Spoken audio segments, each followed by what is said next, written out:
क्या आपने कभी किसी टनल के निर्माण का काम देखा है?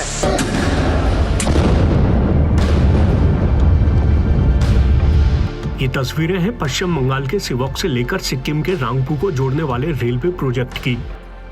ये प्रोजेक्ट क्यों बेहद खास है, आपके सामने ये जानकारी भी रखेंगे, लेकिन उससे पहले आपको सुरंग निर्माण के एक जटिल तरीके से रूबरू करा देते हैं।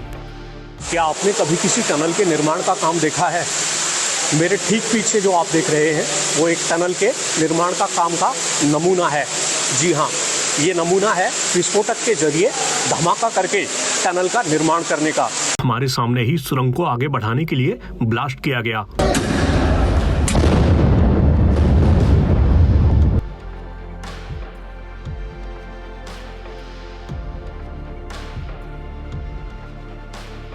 ये जो आप हैंडल देख रहे हैं, इसी के जरिए टनल में ब्लास्ट किया गया है।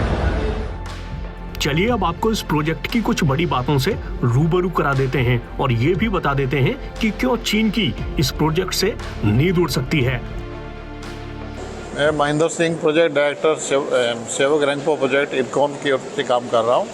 प्रोजेक्ट की टोटल 45 किलोमीटर लंबाई है हमारा। इसमें 5 स्टेशन पड़ते हैं, सेवक से लेके रैंगपो के तक टोटल 5 स्टेशन पड़ते हैं। जी सर, टोटल टनल और ब्रिज की संख्या 14 टनल है हमारा और 13 मेजर ब्रिज हैं, 9 माइनर ब्रिज पड़ते हैं। जी सर, अगर इसकी बात करें प्रोजेक्ट की तो ये क्यों बहुत महत्वपूर्ण प्रोजेक्ट माना जा रहा है? सेवक रैंगपो प्रोजेक्ट इसलिए बहुत महत्वपूर्ण है, ये हमारा सीमावर्ती क्षेत्र में के लिए कनेक्टिविटी के लिए बहुत इम्पोर्टेंट है। अभी हम NH10 के थ्रू जाते हैं, जिसमें मानसून में लैंडस्लाइड वगैरह होते हैं हाईवे में और पहाड़ में, उसके कारण कम्युनिकेशन बंद हो जाता है। और हमारा प्रोजेक्ट में टनल है, टनल के अंदर में लैंडस्लाइड का खतरा नहीं रहेगा, पूरा ऑल वेदर कनेक्टिविटी रहेगा। तो हमारा पब्लिक का movement and material as well as army का मूवमेंट, डिफेंस पर्सनल मूवमेंट सभी समय हम कर पाएंगे। जी, तो ये सिक्किम के लिए क्या पहली रेलवे कनेक्टिविटी होगी? यहाँ ये रेलवे लाइन सिक्किम को रेलवे के नेटवर्क पर लेके आएगी। इससे पहले रेलवे का हमारा कनेक्टिविटी नहीं है, और गवर्नमेंट का पॉलिसी के अकॉर्डिंग हम लोग सिक्किम को रेलवे नेटवर्क पर लेके आएंगे रैंगपो तक बनाने के। रैंगपो से गैंगटोक का लाइन बाद में बनाया जाएगा।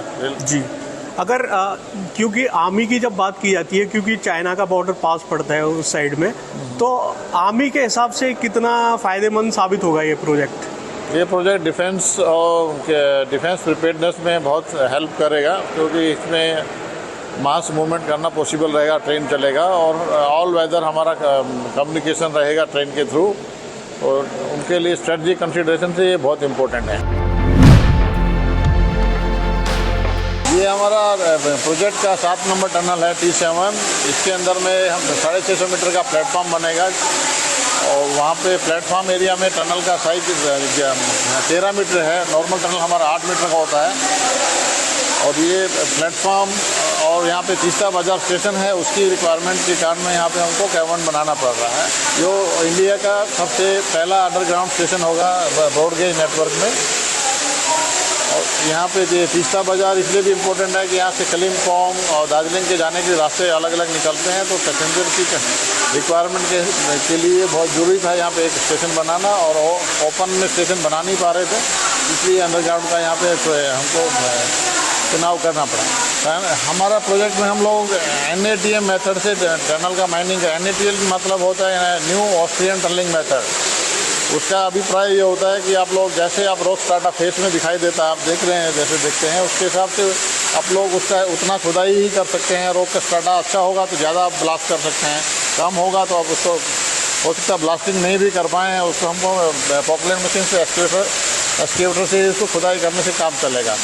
तो हमारा अगर रॉक ख़राब है तो आधा मीटर का ही खुदाई कर पाएंगे, रॉक अच्छा है तो 3 मीटर तक आएगी। सिंगल ब्लास्ट में 24 घंटा में काम कर सकते हैं। इसलिए टोटल प्रोग्रेस जो टनल का होता है रॉक क्लास के ऊपर डिपेंड करता है। यहाँ का बहुत पुअर क्लास का रॉक है, और फेस से साइड वाल से आप पीछे देख रहे हैं बहुत पानी आ रहा है।